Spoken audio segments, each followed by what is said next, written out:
नमस्कार दोस्तों, मैं आपका ज्योतिष मित्र पंडित दुर्गेश मिश्रा आपका अपने चैनल सत्य मार्ग में हार्दिक स्वागत करता हूं। दोस्तों, आज का यह ज्योतिष का कार्यक्रम आप लोगों के लिए यानी कि मेष राशि वाले जातकों के लिए बहुत ही खास और विशेष कार्यक्रम होने वाला है।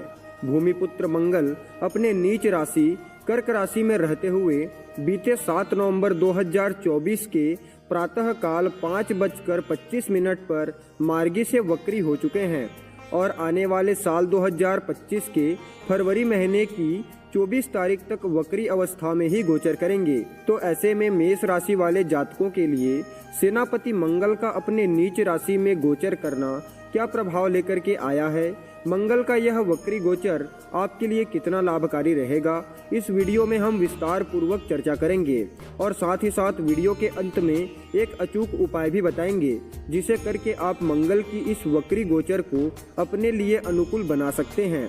इसीलिए वीडियो में अंत तक जरूर बने रहिए और ध्यान से सुनते रहिए। दोस्तों, वीडियो में आगे बढ़ने से पहले आप सभी को बताना चाहेंगे, अगर आप अपने जन्म कुंडली का विश्लेषण करवाना चाहते हैं, अपना कुंडली दिखाना चाहते हैं, किसी समस्या का समाधान जानना चाहते हैं, तो वीडियो के अंदर और डिस्क्रिप्शन बॉक्स में आपको हमारा नंबर मिल जाएगा। आप डायरेक्ट फोन कॉल के थ्रू या फिर व्हाट्सएप के माध्यम से हमसे परामर्श ले सकते हैं। आइए अब आपके राशिफल के बारे में चर्चा करते हैं। तो दोस्तों, आपकी मेष राशि है और आपकी राशि से मंगल चौथे भाव में गोचर कर रहे हैं और वहीं पर मार्गी से वक्री हो चुके हैं। मंगल आपके लिए आपकी राशि यानी कि लग्न भाव और आपके 8वें भाव के स्वामी बन करके चौथे भाव में वक्री चल रहे हैं। जब चर्चा आती है गोचर में सेनापति मंगल की, तो सदैव उनकी चर्चा वृहद रूप से की जाती है, क्योंकि कर्म प्रधान विश्व रचि राखा, यानी जो लोग पराक्रमी हैं, पुरुषार्थी हैं, मेहनती हैं, विश्वास करते हैं मेहनत पर, रिस्क लेने से नहीं डरते हैं, हर मुश्किल का सामना करने के लिए हमेशा तैयार रहते हैं, ऐसे लोगों के लिए मंगल के गोचर को समझना बहुत आवश्यक हो जाता है, क्योंकि मंगल अहंकार के कारक ग्रह हैं। उत्साह, हथियार, वाद विवाद, क्रोध और एनर्जी को रिप्रेजेंट करते हैं।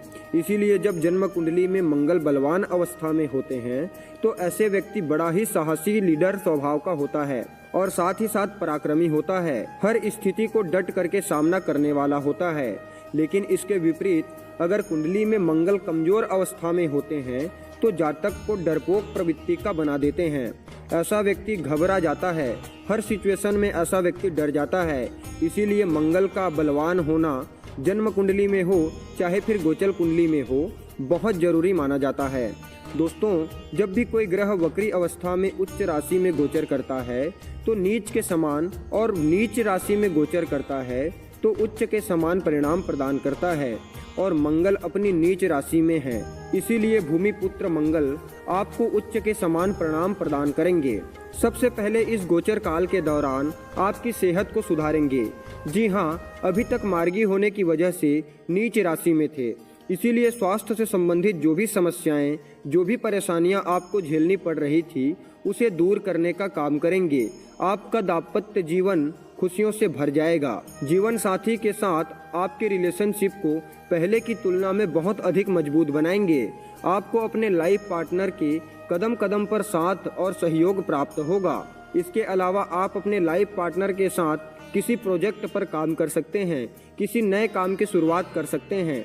अगर आपका पैसा कहीं पर रुका हुआ है, कहीं पर फंसा हुआ है या फिर डूब गया है, सामने वाला देने का नाम ही नहीं ले रहा है, तो इस समस्या से भी आपको बाहर निकालेंगे। हालांकि आपको थोड़ा सा इफर्ट्स लगाना पड़ेगा, आपको अपने तरफ से थोड़ा सा प्रयास करना पड़ेगा।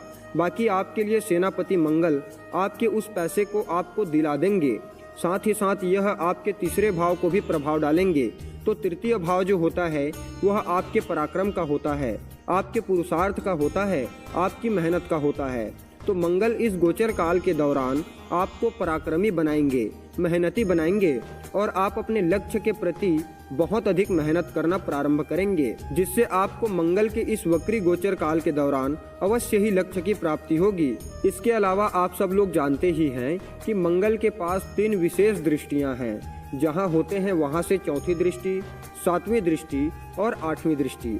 अब आपके लिए स्वयं मंगल चतुर्थ भाव में है तो उनकी चौथी दृष्टि आपके 7वें घर पर पड़ेगी, 7वीं दृष्टि आपके 10वें घर पर पड़ेगी और 8वीं दृष्टि आपके लाभ स्थान पर यानी कि एकादश भाव पर पड़ रही है। तो स्पष्ट रूप से बात करें तो इस गोचर काल के दौरान कार्य क्षेत्र में आपको बहुत अच्छी तरक्की प्रदान करेंगे। चाहे आप किसी भी फील्ड में कोई भी काम क्यों न करते हो, आप कोई सरकारी काम कारोबार करते हो या फिर बिजनेस व्यापार करते हो, इस समय सेनापति मंगल आपके लिए फाइनेंशियल दृष्टिकोण से अत्यंत श्रेष्ठ फल प्रदान करेंगे। आपके इनकम में वृद्धि करेंगे, आय के नए नए माध्यम बनेंगे, साथ ही साथ भौतिक सुख साधनों में भी वृद्धि देखने को मिलेगी। प्रॉपर्टी से संबंधित भूमि, भवन, मकान, वाहन, इनसे संबंधित कोई भी समस्या थी तो उसे दूर कर देंगे।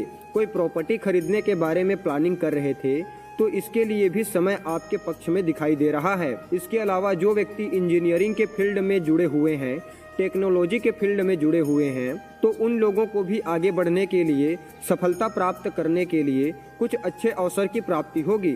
साथ ही साथ जो लोग कर्ज की समस्या से परेशान थे तो उन्हें भी सेनापति मंगल दूर करेंगे। प्रतियोगिता के क्षेत्र में, कंपटीशन के क्षेत्र में भी आपको विजय प्रदान करेंगे। अगर आप कोई नया काम शुरू करने के बारे में सोच रहे हैं, कोई नया बिजनेस व्यापार शुरू करने के बारे में सोच रहे हैं, तो यह समय आपके पक्ष में दिखाई दे रहा है।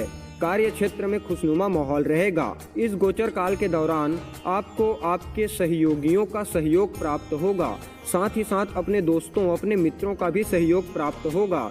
इसके अलावा पैतृक संपत्ति को लेकर के विवाद की स्थिति बनी हुई थी तो वह विवाद भी अब दूर होने वाली है।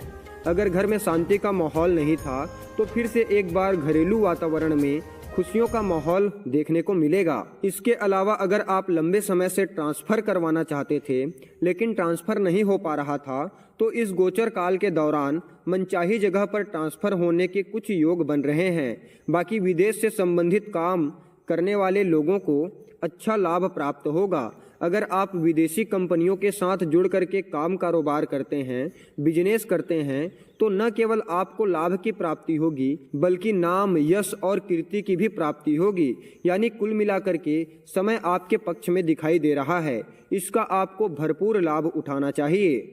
अगर बात करें उपाय के बारे में तो इस गोचर काल के दौरान आपको नियमित रूप से हनुमान चालीसा का पाठ अवश्य करना चाहिए। साथ ही साथ आपको हनुमान जी की आराधना करनी चाहिए। अगर आप नित्य प्रतिदिन हनुमान जी की आराधना नहीं कर सकते हैं तो आप कम से कम प्रत्येक मंगलवार के दिन हनुमान चालीसा का पाठ करिए और हनुमान जी के मंदिर जाकर के उनकी पूजा आराधना करना प्रारंभ कर दीजिए। ऐसा करने से यह वक्री गोचर आपके लिए अनुकूल हो जाएगा। तो मित्रों, उम्मीद करते हैं वीडियो आपको अच्छी लगी होगी। आज की वीडियो में बस इतना ही। फिर मिलते हैं किसी अन्य जानकारी के साथ। तब तक के लिए नमस्कार, जय श्री कृष्णा, राधे राधे।